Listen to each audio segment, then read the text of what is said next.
और अब बात किसानों के प्रोटेस्ट की। सरकार और किसानों के बीच थर्ड राउंड की बातचीत भी बेनतीजा रही। किसानों की मांगों पर कोई ठोस फैसला नहीं हुआ, लेकिन इस बात पर सहमति बनी कि संडे को एक बार फिर से दोनों पक्ष बातचीत की टेबल पर आएंगे। तब तक ना तो किसानों की तरफ से हंगामा किया जाएगा और न ही पुलिस और पैरामिलिट्री फोर्सेस की तरफ से कोई ज्यादती होगी।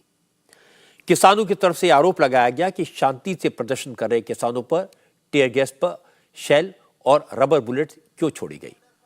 सरकार की तरफ से कहा गया कि कई किसान नेता खेती किसानी के मुद्दों के बजाय सियासी बयानबाजी कर रहे हैं, जिससे माहौल खराब होने की आशंका है। इसके बाद दोनों पक्ष इस बात पर सहमत हुए कि रविवार शाम 6 बजे फिर मीटिंग होगी और तब तक शंभू बॉर्डर पर मौजूद किसान शांति से धरना देंगे। तीसरी बार बातचीत हुई है और कल के बातचीत में कई बातें सामने आई। सामने आने के बाद में जो विषय लाए गए उस पर हम सब ने गंभीरता से चर्चा भी किया, पर उन चर्चा के बाद भी हम इसलिए वार्ता को जारी रखते हुए कि किसी भी समाधान में निकलने से पहले अनुकूल और प्रतिकूल चीज़ों का भी अध्ययन साथ ही साथ यह सुनिश्चित करते हुए करना चाहिए कि हम कोई भी कार्य ऐसा न करें जिससे कि हमें बाद में परेशानी हो। हालांकि हरियाणा पुलिस का दावा है कि शंभू बॉर्डर पर प्रदर्शनकारी बार बार पुलिस को उकसाने की कोशिश कर रहे हैं। हरियाणा पुलिस ने 2 वीडियो जारी किए हैं।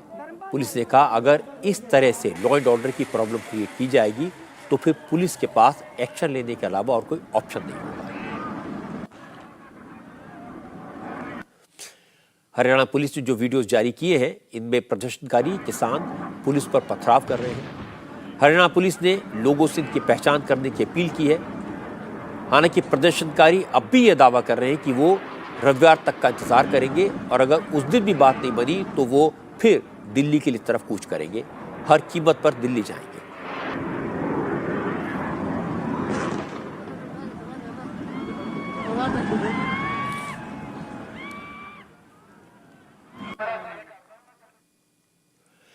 मुझे लगता है कि इस बार आंदोलन को लीड कर रहे किसान नेता इस तरह की हरकत करने वालों को रोकेंगे, क्योंकि इससे आंदोलन की छवि खराब होती है। पुलिस को सख्ती करनी पड़ती है, टकराव होता है। पिछली बार जब किसानों का आंदोलन हुआ था तो ज्यादातर संगठन एकजुट होकर सामने आए थे। किसान नेताओं की कमेटी थी जो सारे फैसले लेती थी, लेकिन इस बार प्रोटेस्ट करने वाले किसान ज्यादातर पंजाब के हैं। भारतीय किसान यूनियन जैसे संगठन उनको ज़बानी सपोर्ट तो दे रहे हैं, लेकिन उन्होंने प्रोटेस्ट का अलग रास्ता चुना है।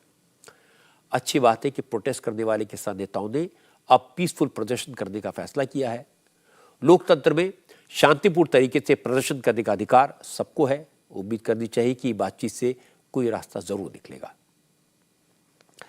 आगे बढ़ने से पहले आपको याद दिला दूं कि इस बार आपकी अदालत में मेरे मेहमान हैं उत्तराखंड के मुख्यमंत्री पुष्कर सिंह धामी।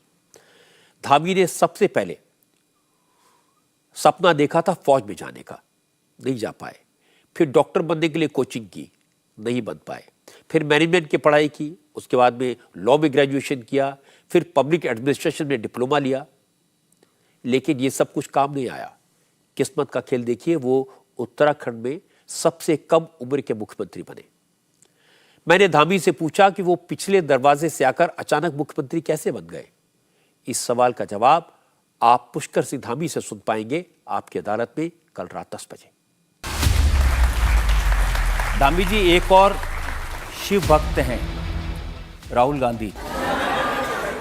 उन्होंने भी कहा था मैं केदारनाथ जाऊंगा, सबसे बड़े तपस्वी के घर जाऊंगा, तो मैं पैदल जाऊंगा। उनके यहाँ हेलीकॉप्टर में जाने की क्या ज़रूरत है? राहुल गांधी जो उनके साथ रहने वाले लोग हैं, पूजा कैसे करी जाती है वो सिखाना चाहिए। केवल नकल करने से कुछ नहीं होगा, बोलने से कुछ नहीं होगा। आप कुछ मदद करिए इस काम में इनकी थोड़ी।